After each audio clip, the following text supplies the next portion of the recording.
The Timeline is a Blue Wire podcast.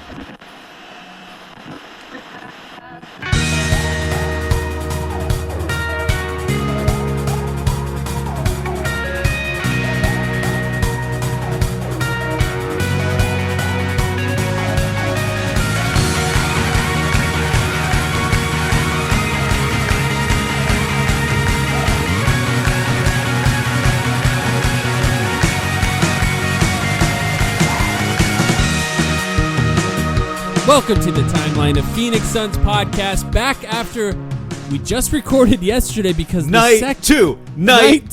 The second round was enough that we had to record another main feed podcast because the Phoenix Suns started the night with the 52nd and 59th overall pick, which was the last pick in the NBA draft, and ended the night picking with the first pick in the second round. An amazing day for the Phoenix Suns as far as getting potentially great players in this second round. My name is Mike. Sam, how you doing? Hi, my name's Sam. I feel good, and I'm all in. First of all, on the NBA draft being 2 nights. This was fun. All right, we got to do a stream both nights. We had a lot of people just hanging out talking basketball. Obviously, it's more fun when your team is in it, and you know they're taking the draft seriously, and they have making multiple moves. picks. Making moves. The Suns were really making moves this year. And it was a really fun second round. And if you listened last night, you know, I imagine that like it was literally last night. I'm sure many people are going to get to these pods like maybe next week or later this week or something. And so it'll be irrelevant. But last night we were kind of saying at the end, just like, yeah, they only have 52 and 59 going into tomorrow night. I don't know if they're really going to be able to do anything with that. They did something with that. They did a lot with that in a way that we weren't. I certainly wasn't expecting, and it came in a variety of ways, a variety of moves that had to get them there. First, they required the KD trade, essentially. Yes. Yeah. So, I'm going to get there in a minute, but like first, you get 36 from Brooklyn for 2 future seconds that you got from the KD trade. Okay. Which honestly, already excited because I'm like, Thero's going to be there. Like, that's probably good. You know, I already feeling pretty good. So now you have 36, 52, and 59. Then a really surprising trade, in my opinion, where you flip 52 and 59 to Golden State for 41. I was not expecting that. It's just occurring to me now. I don't even know who Golden State took with those. Tui. They took Alex Tui, and then another guy who was traded to the Grizzlies, I guess. I can't even keep track of Tui was the all guy of they these. ended up with. But so now you have 36 and 41. And then what was the last trade? The Minnesota for 30 they trade for 31 and they trade 36 and 2 more second round picks. Now they have 31 and 41 and are in a real position to make noise. And of course, immediately the guy that they lock their targets on for 31. Gambo said it before the draft was even happening, and it's a guy we've talked about literally for over a month. And you folks know we don't do a ton of scouting, but like this has been just an obvious target for the Suns. Rasheer Fleming ends up being the guy at 31. A really impressive series of moves for the Suns to essentially get back the 29th pick that they traded away in order to get Mark Williams, because they picked 2 picks later. They picked the guy that they likely would have targeted with that 29th overall pick, and Rasheer Fleming just happened to pick him with the first pick in the second round instead of at 29. A really, I think, deft maneuvers by the old man Brian Gregory to find ways, and of course everyone else involved. There's a lot of people involved with moves, but to find ways to continue to slowly march their way up in that draft and get as high as they possibly could to make sure that they get the player they want with that pick. And they picked a player that we really like. We could talk about the 41st pick later as well. Yeah, but we'll get there. Rasheer Fleming was the first pick that they picked in the second round. Rasheer Fleming was 6'8", we'll say 6'9" with shoes on. 6'9" with shoes. Mm-hmm. Athletic, can shoot threes, can play defense, and is like an actual screen and roll. He's a power forward. He's not a small forward. He's not a forward. He's a power forward. Like, this is a hole in the roster that the Suns have. We just talked about it. If you haven't listened to our last podcast after the first round, we just talked about this. They have a lot of shooting guards who can play 3. They didn't have a lot of 3s who can play 4. They picked a 4 who could probably occasionally play 3 and, truthfully, can occasionally play center. Oh, he we'll get is there. more We'll of get there a for sure. small ball type center. This is 6'9", think- 7'5" wingspan, and Yeah, he I can was shoot threes. Thank you for saying the 7'5" wingspan, because I was just going to jump in and say you're bearing the lead if you don't talk about a 7'5" wingspan. That's 8 inches taller than his height. And if you look at the guys in the combine, first of all, Fleming is the 4th biggest wingspan of anyone there. Guess who's number 1? Kaman Malawach. By the way, it's Kaman. We called him Cayman a lot last night, but we're correcting that now. We know it's Kaman Malawach, who has the longest wingspan in the draft. And then you also get Fleming, who's the 4th longest wingspan in the draft, even though he's only 6'9" with shoes. That is insane. There are other forwards who measured at the combine who have 7-foot wingspans. Noah Senge, who I talked about, he 7-foot wingspan. Colin Murray-Boyle, 7-foot wingspan. Cedric Coward, taken in the top 10 or 11, wherever it was, 7'2". But then Fleming all the way up to 7'5". And the fact that he already measures in, he's a junior coming out of St. Joe's, already measures in at 230 pounds. This is a big power forward who has an NBA-ready body from day one. I said yesterday on the pod, literally, because I thought at the time we had the 52nd and 59th pick, so I didn't know where this guy was going to come from. I said, somewhere on this roster, there needs to be a guy who is 6'9", 240 and shoots threes. I said that. Yeah, because you I did. said that guy is A not John Ryan Collins Dunn. type. Yeah, yeah. I said it's not Ryan Dunn right now. It's not Oso Ighodaro. That guy needs to come from somewhere. Now, this doesn't necessarily mean that I want Rasheer Fleming starting at power forward for the Suns on opening night, but they literally went out and acquired that exact guy. That is who Rasheer Fleming is. He is the physical mold of a Jay Crowder, a Robert Covington, kind of like these big type forwards that we've seen are so important in the NBA in the modern pace and space era. Coming back, really, like this type of player, this type of archetype is kind of making a comeback as teams become more and more willing to play multiple bigs, essentially, in order to allow that physicality and athleticism back into the game because of the way the rules are called now. And yeah, it's kind of fascinating, I think, for him to be available. First of all, just the fact that he was available at all past the first round was something before the Suns even moved up in the draft, was something that we were talking about together already. Rasheer Fleming is still out there. That's kind of crazy. Do you think there's any way the Suns could move up to try and get him? They found that way to do it. His highlights are pretty crazy. A weird shot, if I'm being honest, kind of a weird shot as far as his actual shot form. But he shot basically 39% at threes and shot quite a large amount of them. Like, he wasn't just occasionally shooting threes. He was out there shooting threes. And like I said, to be able to shoot that level of threes, still have the 7'5" wingspan, and be capable at screening and rolling, there's a lot of value in that. In that.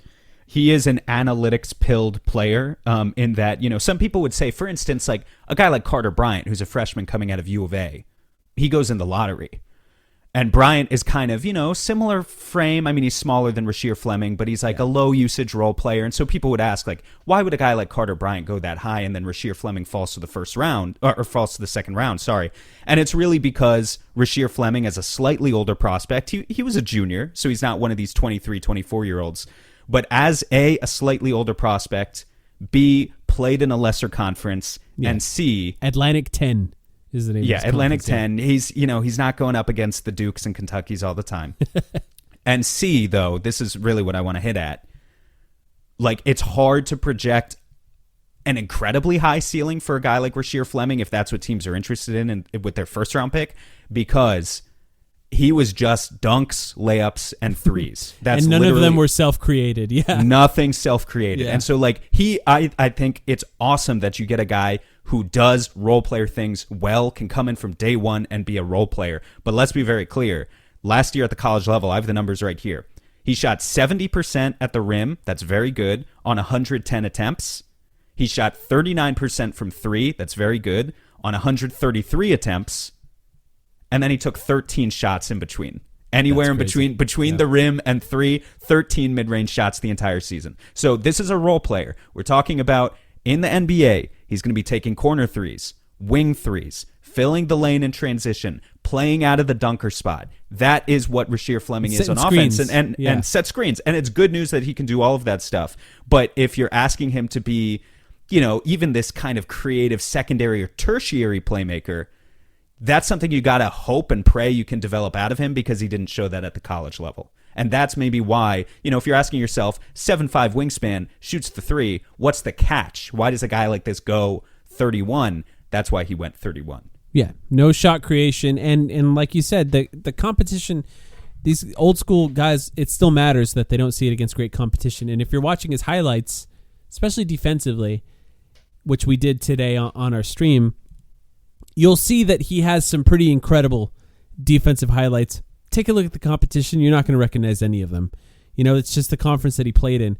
And, the thing is, you look at that level of defense against those guys, he's supposed to do that. This is a guy who's projected to play in the NBA. He's supposed to do that.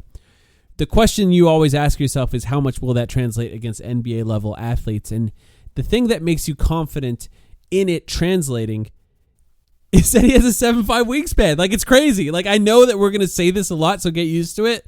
But a 7'5" wingspan for a guy at 6'8", that means that you can recover. That means you can get beat physically and still have the ability to reach out and contest. If you get beat on a drive, you can get back and still get a block at the rim. And obviously all that help side, all that weak side defense, that's something that he's going to be capable of doing. How much of it he can do on the ball against guys who are shifty, the guys who can dribble? Probably not that much. And I don't even know that you can really project for him doing a lot of that in the future anyway, even beyond his young years in the NBA. But as far as if you're looking at someone that could be a weak side rim protector the way Kevin Durant had to be for the Suns last year, I think you could project that that's something he's going to be good at, and maybe hopefully good at pretty quickly, just because the size, the body, the skill set, the wingspan, it's all there for him to be able to do that fast. Yeah, if you look at the defensive highlights, and we were watching some of them on our stream tonight, mostly it's he is switching, but he's not like a point of attack defender. This is not something we view as being his role. We view Dylan Brooks, who they just acquired if he's going to be a big part of the team, and Ryan Dunn. Those are your point of attack defenders. Those are your perimeter lockdown guys. Fleming is there. He is a switchable defender. He can switch at least 3 through 5. But he's there to be a weak side rim protector, because you look at these defensive highlights and he is just coming over with great timing and anticipation. And in particular, the thought of you putting him next to Kaman Malawach, who we already know has Ryan Dunn, yeah. But you put him next to Malawach, who has this great rim deterrence, had good block numbers at the college level, has a 9'6" standing reach. You put him next to Mark Williams, who we're going to talk more about Mark Williams this weekend. I think there's still a lot undiscovered about Mark Williams for us in diving into his defensive tape. But at the very least, we know that Mark Williams also has a 9'8" standing reach or something insane. Rasheer Fleming next to either of those guys is going to look very good. He's going to come over. He's going to block some shots. I think I actually have a stat somewhere here. 88th percentile in block percentage. 78th percentile among college players in steal percentage. That's the 7'5" wingspan coming into play. 90th percentile in defensive rebound percentage. Right? He's also a good rebounder. Mm-hmm. And when we looked at those highlights, we saw a lot of offensive rebounds too. So size, finishing, shooting, these are the things that Brian Gregory and Matt Ishbia were prioritizing coming into this draft. And between Malawach and Fleming, they really nailed it. Honestly, I think they really just got so much more physically imposing. And he's, like I said, he's a 4. I really think that he's a power forward, right? That's just what he is. But I do think there are times where he can play 5. Now, I don't think the Suns plan on playing small based on everything else they did in the last 24 hours. But there will be times where you need to play 5 out. You want to have the option, exactly. If you're trying to get back into a game, for example, you're down by 20. It's the middle of the third quarter. Nothing's working. You need to jack some threes up to see if you can get back into a game. Sometimes you got to go 5 out. And this is a player who can go 5 out. He's got the wingspan to guard at the rim. He's not going to be an excellent center when it comes to defense. You're not going to put him against Jokic or Zubac or something like that, because he might get dwarfed in the rebounds. But outside of that, outside of big giant guys like that, if you need someone who's capable of doing that in a pinch, this is the guy. And there's some version of adding strength and adding agility even and some of that NBA level smarts that comes with just playing against this level of competition. There's some version of him that can do it quite a bit in the future, and I think that's pretty exciting to find a guy that's capable of potentially doing both of those both of those things. I always think back to that one Ish Wainwright comeback game from like 2 years ago that we gassed up. Who was that against, the Spurs? Yeah, it was the Spurs. Or was it the Kings? I can't remember. It was the Spurs. It was the Spurs. For sure the Spurs, yeah. The one game where Ish Wainwright, who's on a two-way at the time, they go to Ish at the 5. Yeah. And they start making that comeback and they switch out everything and they play 5 out. And obviously Ish was never that good of a shooter.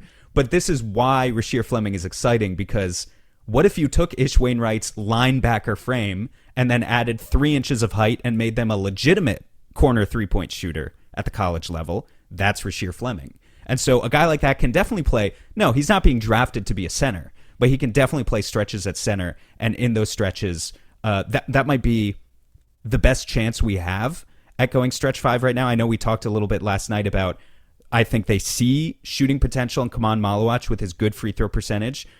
We even talked about how Mark Williams was an 80% free throw shooter last year, and you never know. Maybe he starts trying threes too.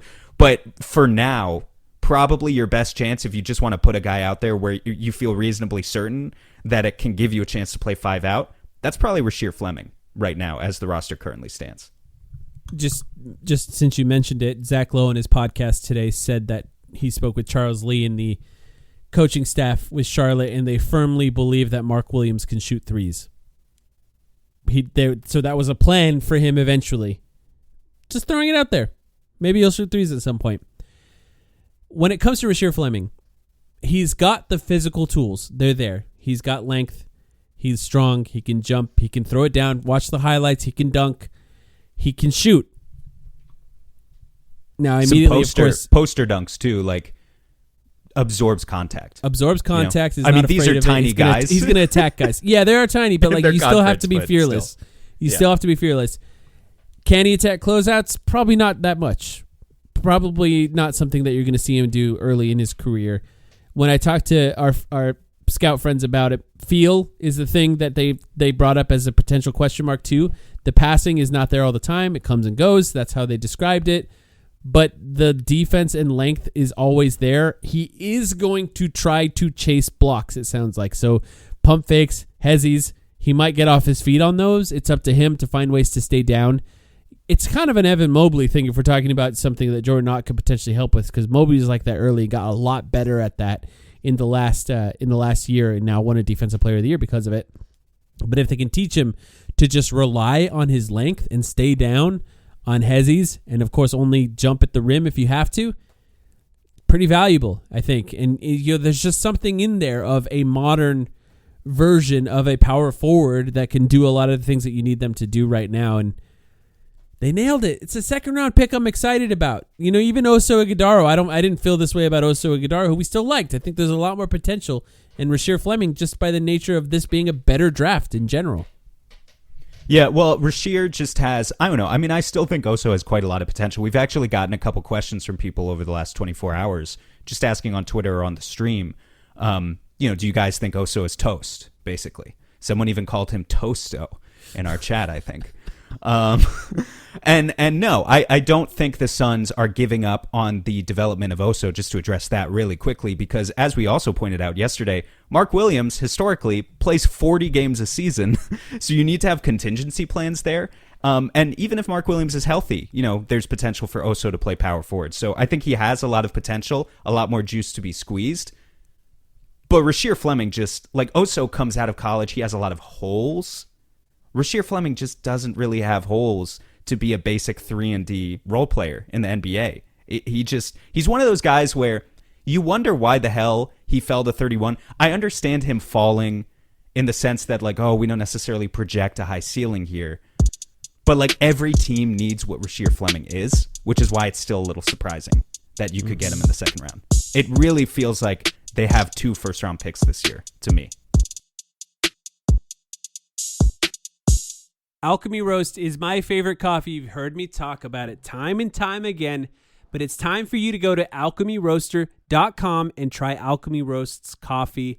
Alchemy Roast is about more than just coffee. It's about passion, dedication, and community. They're a small batch roastery committed to sourcing the finest beans and mastering the art of the roast, and they do it ethically. It really is my favorite coffee, and I know those of you who listen all the time know I love coffee. You can get 10% off your order using the code TIMELINE at alchemyroaster.com. That's the code TIMELINE at alchemyroaster.com. Go on there, check out all their coffee. It's small batch coffee, so it's up to you to try as much of it as you can. They're only available for limited times, so go to alchemyroaster.com, check out what they have, make it as pour over, make it as espresso, make it in a drip machine. I've done it all. It all tastes great. All of it is good. Tanzanian beans right now. They have some on their Peaberry coffee. I highly recommend it. There's a lot of other great coffee, but if you try that one, you know that I recommend it. It's really good. Once again, Alchemy Roast, go to alchemyroaster.com. Use the promo code TIMELINE. Get 10% off. It also supports us here on the podcast, which we appreciate if you do.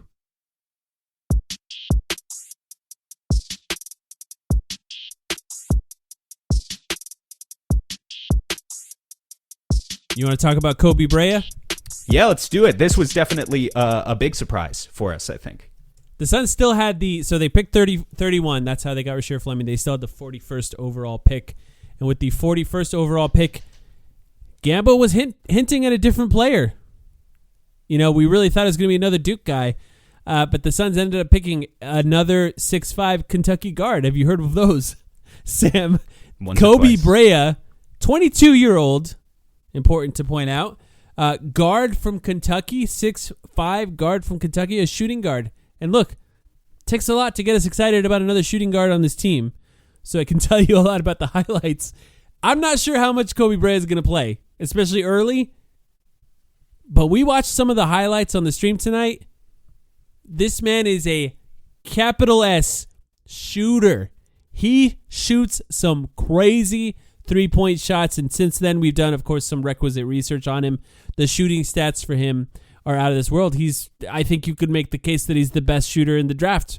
He shoots an insane percentage from three, and he shoots them every single possible way you can shoot threes. He's running around screens. He's catching. He's ball faking. He's shooting pull-up threes. He's shooting step-back threes. He's going off of handoffs. He's doing all kinds of crazy stuff, shooting behind the drop.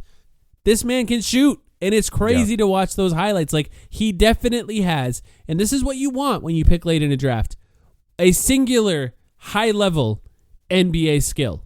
He definitely has one. How much the rest of it translates remains to be seen, but that one skill, it's really good.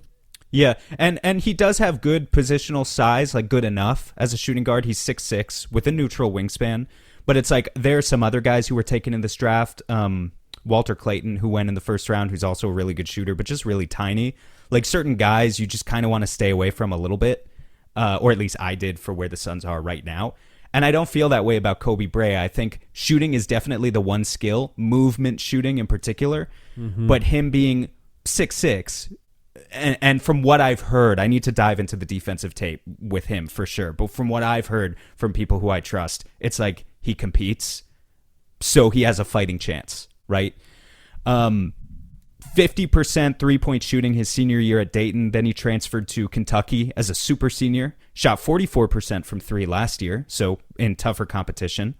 64% true shooting in the half court this year at Kentucky. For a shooting guard who only takes threes is insane efficiency. That's like, and just the fact that it's like everyone knows he's on the scouting report every game. So we were watching the highlights. It's like he's just running off of pin down after pin down, and he's terrifying these opposing defenders. They're sending 2 or 3 guys at him, and he's still making threes, and he's still hitting doing them it with ball level. fakes, and they're flying by. I'm talking pass fakes or shot fakes, single side step dribbles, like every way you could make a three, he's making these threes. Yeah, so that's really encouraging. He has this one elite skill, and you just have to hope that the rest of it comes along just enough for him to stay on the floor. He's facing a massive uphill battle, as you mentioned, by virtue of the fact that the Suns still have 6 shooting guards. So if he wants any chance of playing any minutes this year, they need to clear up that logjam a little bit for him, because right now I don't see how he's getting playing time over Grayson Allen, Royce O'Neal, Dylan Brooks, Colin Gillespie if they bring him back, right? There's a lot of guys in front there. But if you've never gone to a Valley Suns game, I have a feeling Kobe Brea is going to be pulling off some crazy shots in those games is my first thought. A second thought, today we talked about it a lot on the stream. Summer League's going to rule this year. Oh, it's Summer League's going to be, man. Summer League's going to be awesome. Yeah. Of course, Malawach is going to be there, but then you got Rasheer Fleming and you got Kobe Brea just running around screens, shooting crazy threes. I mean, this man could easily have 7 threes in one of those games just because of the defense that's going to be out there and him hopefully full speed running. And he's 22, right? So he's going to feel confident compared to some of those young guys. Hopefully Dunn is there too. I don't know about Oso, because Oso would have to share playing time with Malawach. Oso feels more likely than Dunn. You're right in that he needs the development more. I hope Dunn and Oso are there. Malawach will be great. Fleming will be great. And Brea, I will just say, you know what all of these guys have in common, though? None of them are really self-creators.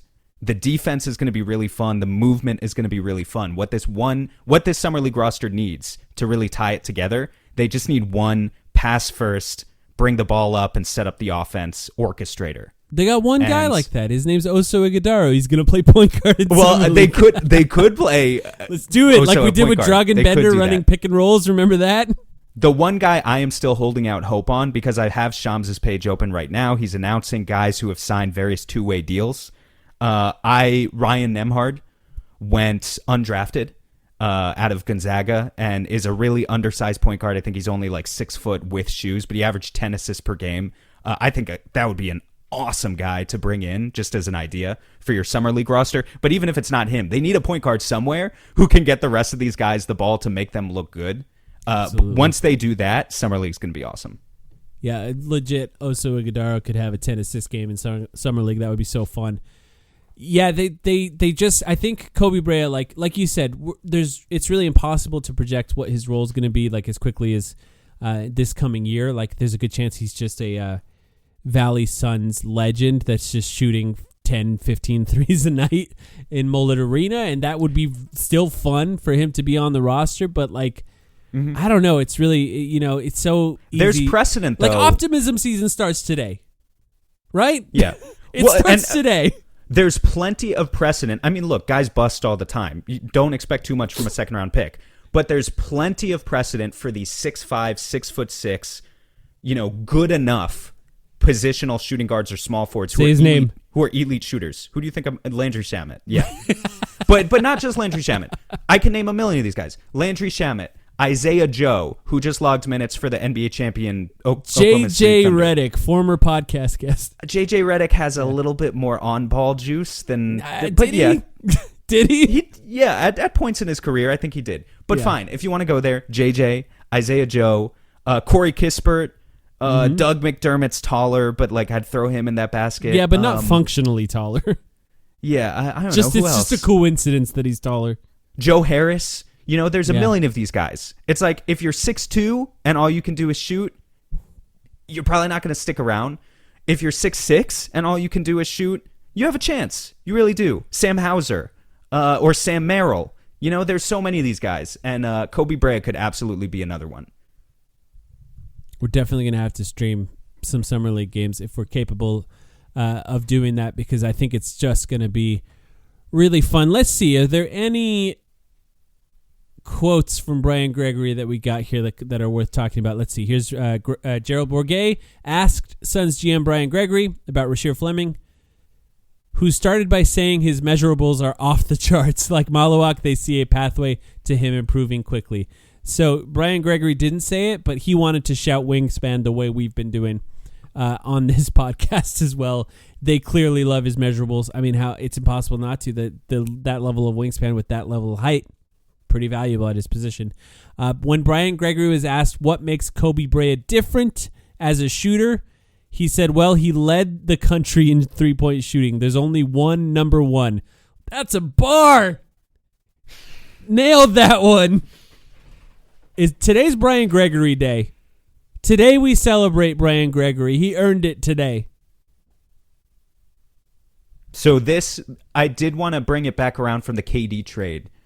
just to point out, obviously they had to move a lot of those second round picks they acquired in order to get these guys today. I think maybe they still have one left. Maybe. I think they do, yeah. But so basically the KD trade return is now Jalen Green, who I'm just going to say, guys, like I know there are certain people who were disappointed with our podcast where we talked about all the negatives of Jalen Green. I'm still not as big as fan. If Jalen Green is on the roster on July 6th, when that trade becomes official, I will find a way to talk myself into Jalen Green for your guys' sake. But don't count anything out until July 6th. I am not 100% convinced that Jalen Green is still going to be on the roster. Maybe he will, but I'm not 100% convinced. They sure need Bradley Beal to think he is. Exactly. That's a conspiracy theory of mine, too. I think if Bradley Beal thinks that Jalen Green is a building block, then maybe they can get Bradley Beal to accept a trade in the next week. And if that happens, maybe they can then orchestrate a Jalen Green trade too. And now we're really cooking. Like that's kind of my 100% ideal home run summer. But anyway, look, if Jalen Green's there, he's there. The trade return now for KD, there aren't any future first-round picks to talk about. This is the return. It's Jalen Green. It's Mark Williams. You have to toss in that other first-round pick too in order to include Mark Williams in there. But it's Mark Williams. It's Dylan Brooks. It's Kaman Malawach.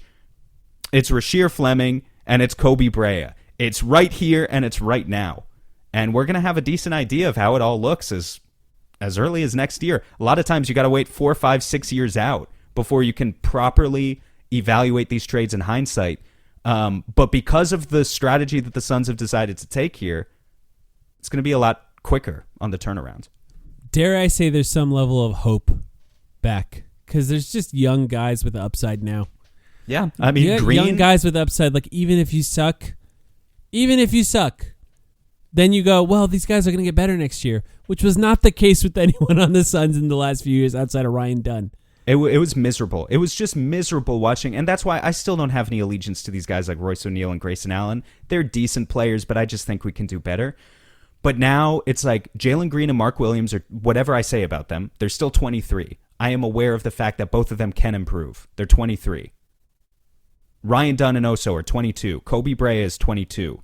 Rasheer Fleming, I think, is 21. He might even be 20. He is 20. And Kaman Malawach is 18. So that's half the roster. Those are half the roster spots right there. And we're talking about, guys being under 25.